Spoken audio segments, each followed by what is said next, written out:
आज हम Karl Marx के उस सिद्धांत का वर्णन करेंगे जो समाज में वर्गीय विभाजन के साथ साथ पूंजीवाद को बढ़ावा देने में अहम रोल अदा किया है। कार्ल मार्क्स के इस सिद्धांत को हम अतिरिक्त मूल्य के सिद्धांत के नाम से जानते हैं। अतिरिक्त मूल्य का सिद्धांत कार्ल मार्क्स के दर्शन की एक महत्वपूर्ण आधारशिला है। मार्क्स ने अपने इस सिद्धांत को अपनी पुस्तक दास कैपिटल में बताया है कि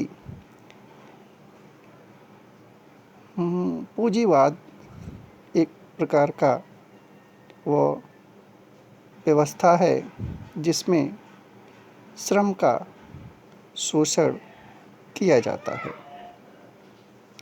उन्होंने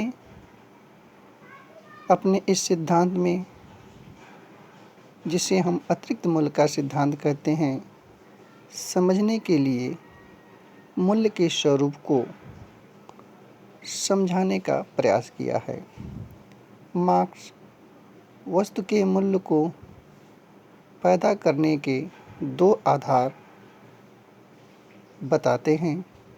पहला उपयोगिता मूल्य का आधार, दूसरा विनिमय मूल्य का आधार। उपयोगिता मूल्य का अर्थ मनुष्य की इच्छा पूरी करना है। जो वस्तुएं मनुष्य की इच्छाएं पूरी करती हैं वे उनके लिए उपयोगी हैं, अतः वे मूल्यवान एवं महत्वपूर्ण हैं, तथा जो वस्तुएं उसकी इच्छाओं को पूरा नहीं करती वह उनके लिए उपयोगी न होने के कारण कोई मूल्य नहीं रखती।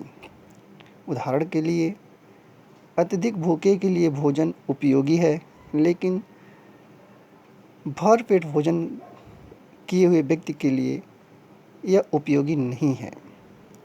तथा विनिमय मूल्य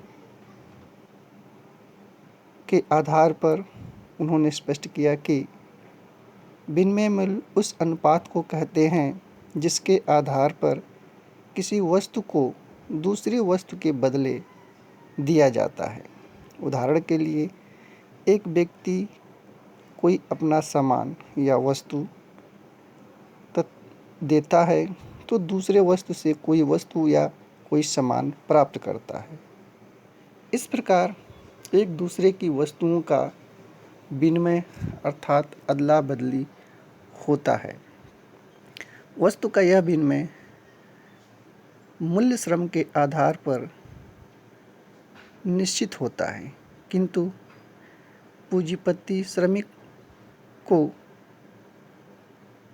उतना ही पारिश्रमिक देता है जिससे वह जीवित रह सके और अपना और अपने परिवार का भरण पोषण कर सके।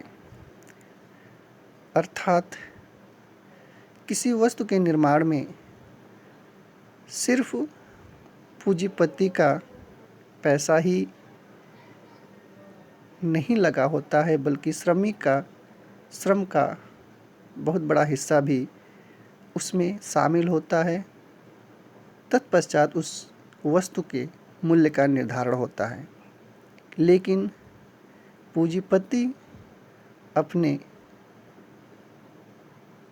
चाल से या विभिन्न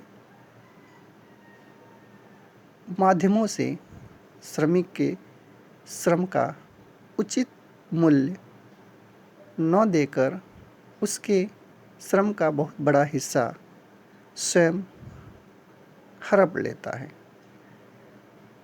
इस प्रकार प्रत्येक वस्तु का मूल्य श्रमिक के श्रम के आधार पर निर्धारित होता है, लेकिन लगे हुए श्रम का मूल्य पूंजीपति के पास चला जाता है, जिससे पूंजीपति और अमीर तथा श्रमिक को इसका कोई भी हिस्सा प्राप्त नहीं होता है।